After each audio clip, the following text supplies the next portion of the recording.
2025年上半年，中国汽车出口继续保持强劲的增长势头。根据最新的统计数据，中国在6个月的时间里，向全球市场输出了超过300万辆汽车，达到了383万辆，比去年同期增长了10.4%。在这个数字中，新能源车的表现尤为亮眼，总出口量突破106万辆，同比增长高达75.2%。这一系列数字不仅说明了中国汽车工业的整体实力在持续增强，也进一步印证了中国在全球汽车版图中越来越重要的位置。如果说10年前中国汽车还在为进入海外市场寻找机会，如今则已经稳稳站在世界汽车出口大国的行列之中，而且不再只是量的增长，更是在质的提升。在所有出口市场之中，墨西哥首次跃居第1名，成为中国汽车最大的海外目的地。2025年上半年，中国向墨西哥出口了234500辆汽车，同比增长高达30.7%。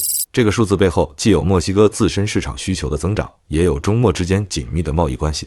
墨西哥长期以来依赖北美市场，但在新能源浪潮中，他们发现中国品牌提供了更高性价比的选择。比亚迪的海鸥、宋 Plus DM-i 等车型在墨西哥获得了消费者的广泛认可，实惠的售价、成熟的新能源技术以及完善的售后服务，让中国品牌逐渐走进当地家庭的车库。墨西哥的道路上不再只是美系或本土合资品牌的身影，中国车已经成了街头巷尾的重要组成部分。如果说墨西哥代表着中国汽车进入北美腹地的关键，那么阿联酋则是中东市场的核心。2025年上半年，中国对阿联酋的出口量达到214300辆，同比大涨58.5%。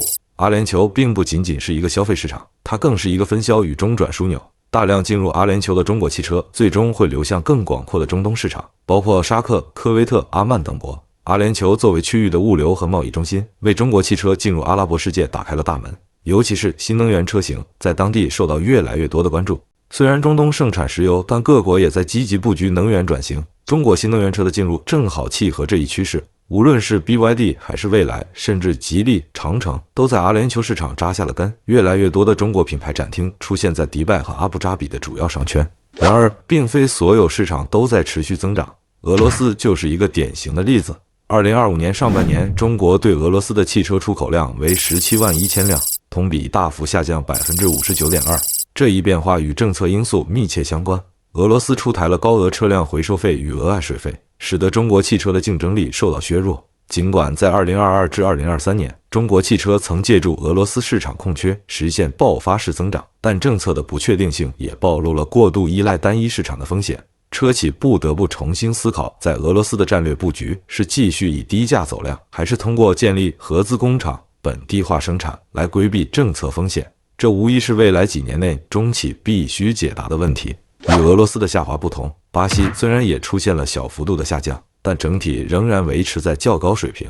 2025年上半年，中国向巴西出口了15万5200辆汽车，同比下降7.9%。相比俄罗斯的骤降，巴西的下滑更像是一种市场短期调整。巴西作为南美最大经济体，长期以来就是中国车企重点争夺的市场。奇瑞、比亚迪、长城都在当地建有工厂或 KD 组装项目。中国汽车在巴西已经积累了一定口碑，虽然短期销量下滑，但从长期看，巴西仍是中国车企南美战略不可或缺的核心。当地消费者对于 SUV 和新能源车的需求增长潜力巨大，而这正是中国品牌的优势所在。在欧洲，比利时和英国继续扮演着重要角色。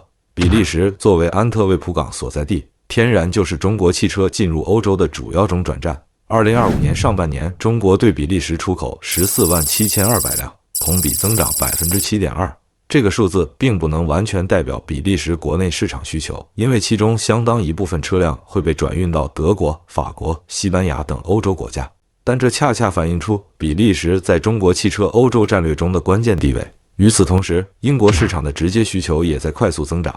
中国上半年对英国出口了13万1300辆，同比增长18.8%。英国脱欧之后，虽然与欧盟存在一定隔阂，但这反而让中国车企有了更多直接进入英国的机会。像 MG 这样的中国品牌已经成功融入英国的街头文化，而 BYD 的电动巴士和乘用车也逐渐成为伦敦和曼彻斯特的常见景象。沙特阿拉伯则代表了中东第二线市场的迅速崛起。2025年上半年，中国对沙特出口了11万9500辆，同比增长24.9%。沙特政府近年来大力推动能源转型和新能源汽车普及，为中国品牌提供了绝佳机会。高性价比的中国电动车和混动车型，让沙特消费者在享受豪华配置的同时，也能控制购车成本。加之沙特年轻人口比例高，他们对于新兴品牌和新技术的接受度更高，这让中国车企在沙特市场有着不可忽视的优势。澳大利亚市场的表现同样令人惊喜。2025年上半年，中国向澳大利亚出口了115100辆，同比增长41.5%。澳洲消费者对 SUV 和皮卡车型情有独钟，而这正是长城炮、比亚迪Shark等中国车型的强项。在澳大利亚街头，中国车的出现频率正变得越来越高。过去，澳洲市场由日系、美系品牌长期主导，但随着电动化趋势的推进，中国车企逐渐打破格局。尤其是在价格与配置的平衡上，中国车几乎没有对手。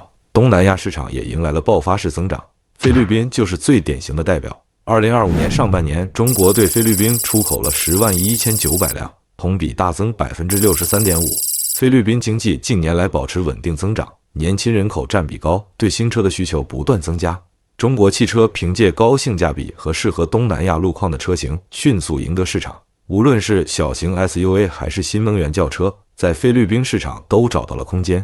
中国车企借助与东盟的自由贸易便利，将菲律宾作为跳板，进一步扩展到印尼、泰国和马来西亚。最后值得一提的是哈萨克斯坦。2025年上半年，中国对哈国出口了77600辆，同比增长高达105%。虽然绝对数量不及前几名，但增速令人瞩目。哈萨克斯坦作为中亚的交通枢纽，不仅自身市场有潜力，还可以辐射周边国家。中国与哈萨克斯坦之间的地缘关系和“一带一路”倡议的推动，使得中国汽车在当地具备天然的竞争优势。中亚消费者对实用型、耐用型车辆的需求很强，这正是中国汽车的强项。